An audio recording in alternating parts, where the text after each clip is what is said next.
Abraham sacrifiant, selon Théodore de Bèze. Genèse 22, 1, 19. Abraham a laissé ses 2 serviteurs au bas de la montagne indiquée par Dieu au pays de Moria pour le sacrifice.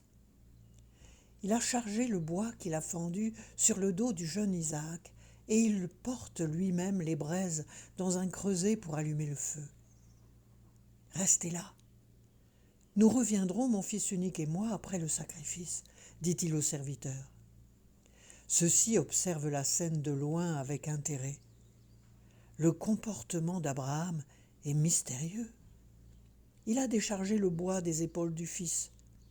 Que fait-il? Regarde. Il s'agenouille aux pieds de son fils et l'implore à 2 mains, comme s'il lui demandait pardon.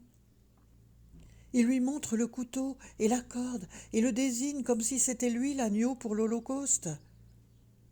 Nous l'avons pourtant entendu dire « Dieu saura bien voir l'agneau pour l'Holocauste, mon fils ». Alors a-t-il changé d'avis? Oui, regarde. Isaac s'agenouille devant son père et le supplie. Le père qui tient la corde pour le lier lui montre du doigt le ciel. Le fils se redresse alors et relève Abraham. Il monte lui-même sur le bûcher.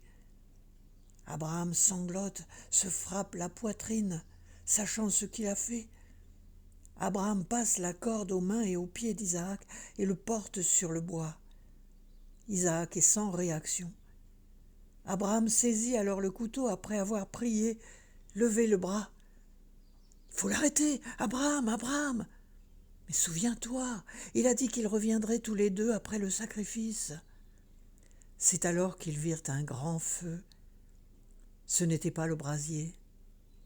Sa lumière faisait disparaître le père et le fils. Ils virent le couteau tomber. Quand elle s'est éteinte, ils virent un bélier qui agitait ses cornes dans un buisson. Abraham ramassa son couteau et tua ce bélier et retira de son piège. Il détacha Isaac du bûcher et mit le bélier à sa place, et le bûcher consuma l'animal, tandis qu'Abraham prit dans ses bras Isaac inerte et le porta en descendant de la montagne jusqu'à eux. Il vit les regards stupéfaits des 2 serviteurs sur l'enfant. Il est évanoui, il a eu si peur, il est si courageux. Devant le silence des serviteurs, il ajoute « Je savais bien que Dieu me mettait à l'épreuve.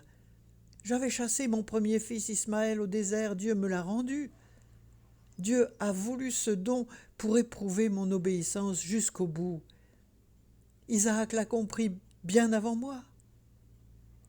On a vu un grand feu. C'est l'ange, lorsqu'il s'est placé entre Isaac et le couteau qu'il a fait tomber. Vous êtes mes témoins. Je vous l'avais bien dit pourtant.